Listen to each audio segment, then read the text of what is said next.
Howdy folks, hope you're all having a good one, and welcome back to World of Warships with Rear Admiral Jingles. And today we are once again featuring the Austrian whose name you can say without getting demonetized on YouTube. Well, okay, as well as Arnold Schwarzenegger. Yeah, alright, and Mozart. And several million other Austrians, if I'm being perfectly honest, but it's Trenlass. Also, Trenlass, we really need to have a chat about that weeb camo on your Tier 10 Pan-American light cruiser, the San Martin. This is a Tier 9 and 10, although there are two super ships present. Trenlass's team have a Devastation, the enemy team have a Satsuma. Domination battle here on the Shards map, 3 cap circles. The matchmaking is really nothing out of the ordinary. Well, actually, there are no carriers and no submarines, so I suppose that does count as unusual. And it's actually kind of cruiser friendly. There's only 3 battleships per side. The battleships are probably sweating quite a bit because both teams have 4 destroyers.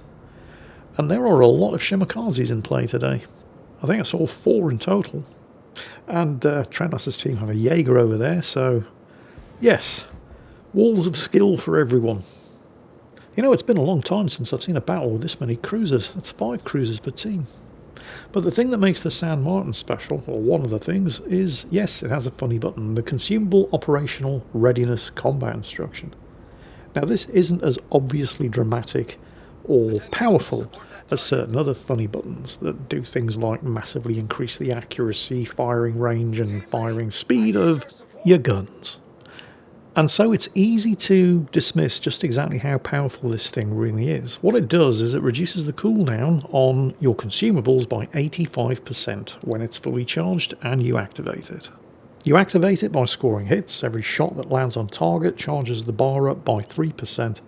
But if after 15 seconds you haven't shot anything, it starts decaying very, very quickly.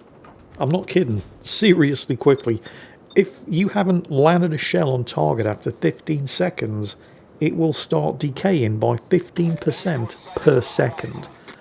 Which means, in effect, this is the kind of combat instruction, the kind of funny button that's only really going to be available to you when you're fighting for your life. And trust your Uncle Jingles, you're going to be seeing plenty of that in today's battle. Although not at the start. Have you noticed this battle was 2 minutes old before we even saw our first enemy ship?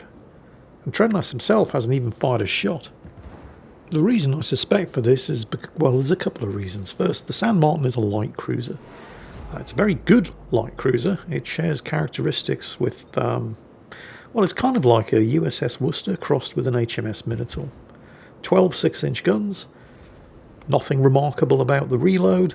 In fact, as far as damage per minute is concerned, the San Martin is actually kind of on the lower end of Tier 10 light cruisers. It's not bad, but the damage per minute is not spectacular. It doesn't get high explosive shells, but like HMS Minotaur and the other British light cruisers, it gets improved penetration angles on its armour-piercing shells.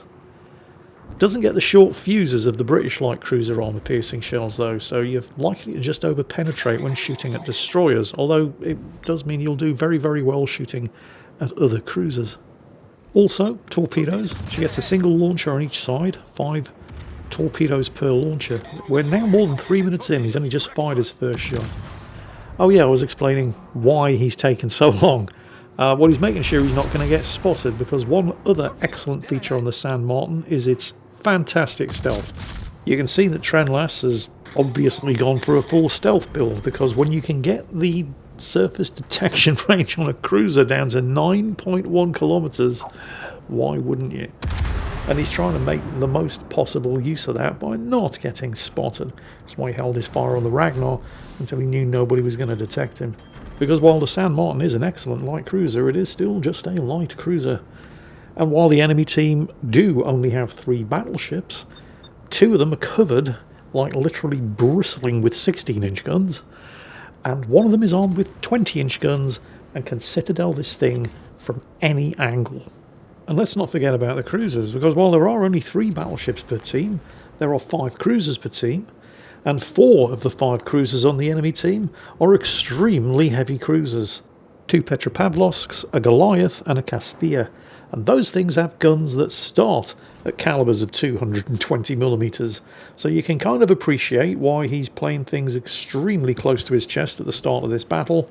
And while a cruiser captain's natural inclination, especially a light cruiser captain, when you see a Shimakaze spotted in open water, is to just unload with everything you have, he's holding his fire until he knows he can actually do something without getting deleted by every battleship and heavy cruiser on the enemy team. Shots out at the Minnesota over there. Now the Minnesota does, I can't believe I'm saying, only have 16-inch guns, but they are still 16-inch guns, and it's got a lot of them. So Trenlass held his fire, despite almost certainly wanting to come to the aid of the friendly Jaeger, until he was tucked in beside this island, and hopefully the only thing that can shoot at him, and here it comes, is the Minnesota. I mean, you need to back up a little bit, he doesn't want to get hit by the Satsuma. So he took those on the belt, which is exactly what he wanted to happen. Now he needs to finish this guy off before he can reload and fire again, because he's not guaranteed, to get so lucky a second time. Here come the rear turrets. He's got him, but we'll look at the damage. Yeah. Only 16-inch guns.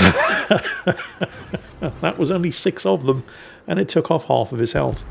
Fortunately, another outstanding feature of the San Martin is its exceptional damage repair party.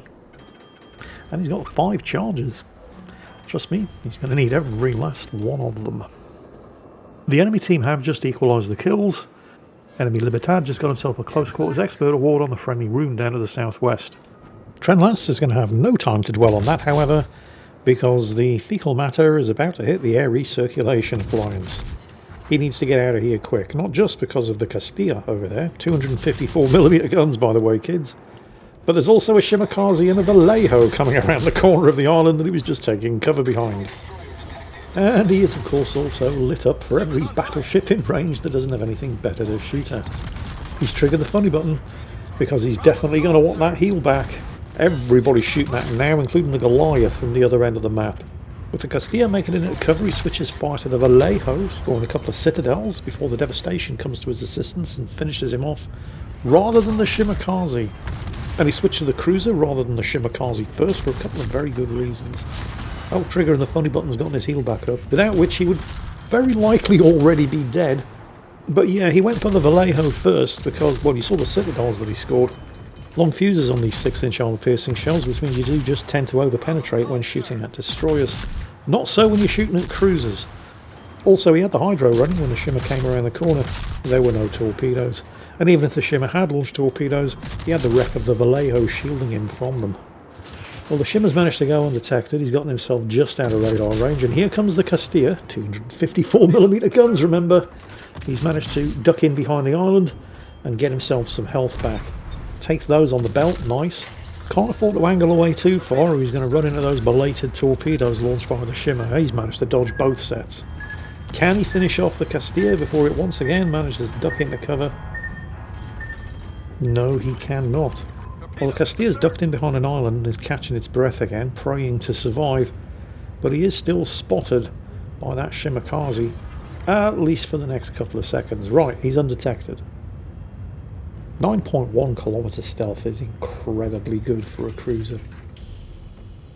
How lucky is the Castilla feeling? I suspect it's not feeling very lucky.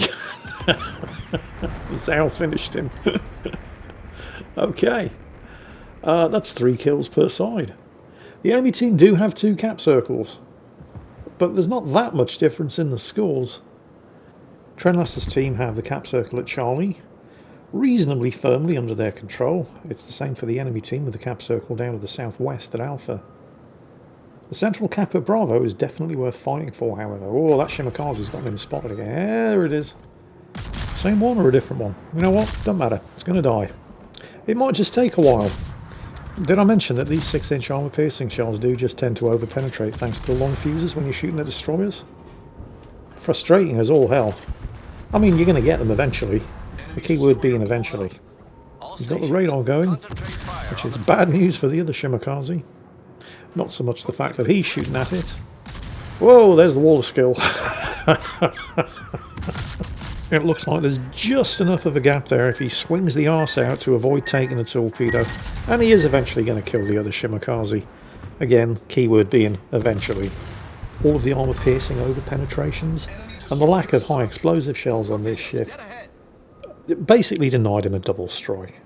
If he'd been in a Minotaur, he wouldn't have over-penetrated, and if he'd been in, for example, a Worcester, he would have been firing high explosive. So, no double strike. Not today. Oh, and you know those torpedoes from the first Shimakaze, the ones that he saw coming like a minute ago? Yep, they have just hit and sunk the devastation. Approximately 5 kilometres to Trenlass's north. So those torpedoes, spotted the entire time, still hit and sunk a battleship. Because of course they did. Well, the enemy team have equalised the kills, and because they've had 2 caps for so long, they are... well, yeah, significantly ahead on points. However, Trenlass is doing his level best to sort that out by flipping this central cap here at Bravo, aided in no small part by the 9.1 kilometre surface detection range of the San Martin. As elsewhere,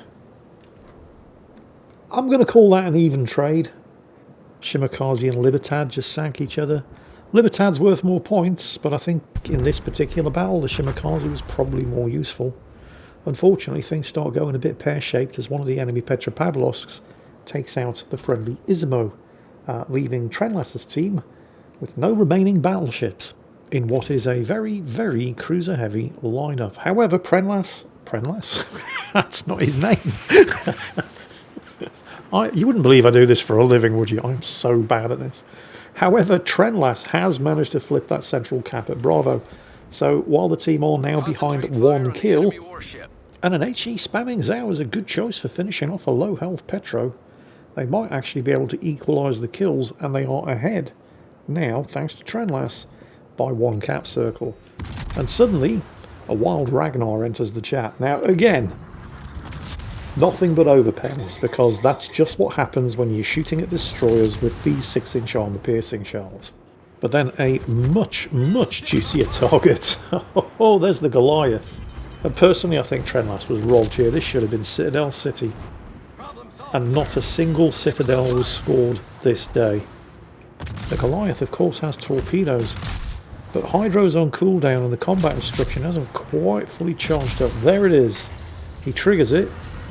That reduces the cooldown of his Hydro to 5 seconds. Which is exactly what he's waiting for. Oh, just a fraction too late. He is going to eat a torpedo here, but he's got the heal back up. He's going to want to finish this Goliath off fast because the team have just lost their Zhao. 231 hit points with shots in the air. He's so confident that was going to be a kill, he immediately switched target to this really annoying Ragnar. I suppose the good thing is the Ragnar doesn't actually have torpedoes, otherwise this could have gone horribly Oh, he's got him! He's got no hit points left. Although he's still got 2 heals.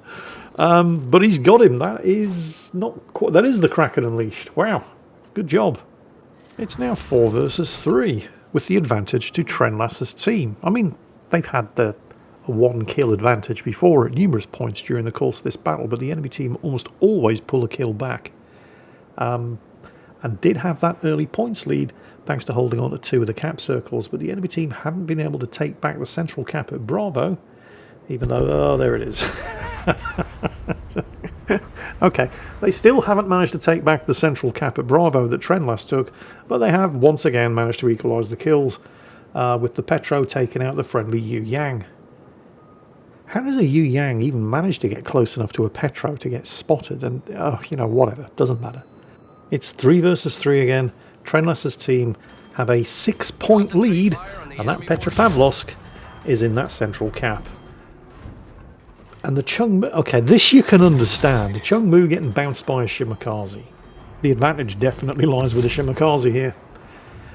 Even without Trenlass. Oh, and he got him. Okay, kill number 6. The Chungmu was on such low health. I mean, the Shimakaze's... oh, there's somebody there in chat calling the Shimakaze an idiot for launching torps instead of just shooting. He was shooting. The Shimakaze did shoot the Chungmu. He launched torpedoes because after he fired his first gun salvo, the Shimakaze's reload is so slow, he could have posted the shells to the Chungmu and they would have gotten there faster than the guns reloading. So somebody clearly not paying attention.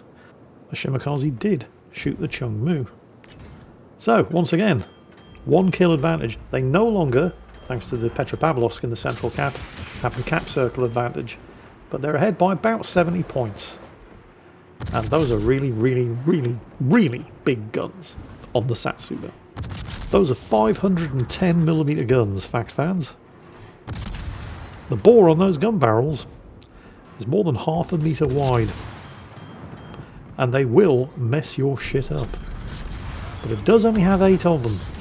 And while the reload isn't as glacially slow as something like the USS Vermont, it is a 35-second reload. So Trenlass now has 35 seconds to sink that thing before those guns reload. And this, turning to expose your broadside to a battleship in a light cruiser, would normally be suicidal. He's got a 35-second window when it's almost suicidal, not guaranteed suicidal, to sink that Satsuma before those guns get reloaded, and he's going to need every gun he's got in order to do it. Oh shit. 12,800 hit points short of nailing the Satsuma before the Satsuma reloaded and nailed him. But there's the high caliber award, and hang on a second. But soft, what light through yonder window breaks? That's not a window. That's a really big hole caused by the 2 torpedo hits that finished off the Satsuma, leaving just the Petro about 100 points behind against the Castilla. Oh, see that ricochet? That was pretty impressive. Against the Castilla, who stood by Trenlass's side against the Goliath and the Ragnar and the friendly Shimakaze. And Trenlass is advising the Castilla there in chat, just ram him. The Shimakaze isn't torpedoing anything, not from those angles and with that island. Oh, more ricochets. Wow, that's impressive. The Castilla, of course, he understands the assignment. And there it is. There's the victory. That was exceptionally well played by the Castilla. Good job. 7 kills, Confederate, Kraken Unleashed, It's Just a Flesh Wound, First Blood, and high caliber with 210,000 damage done for Trenlass in the San Martin.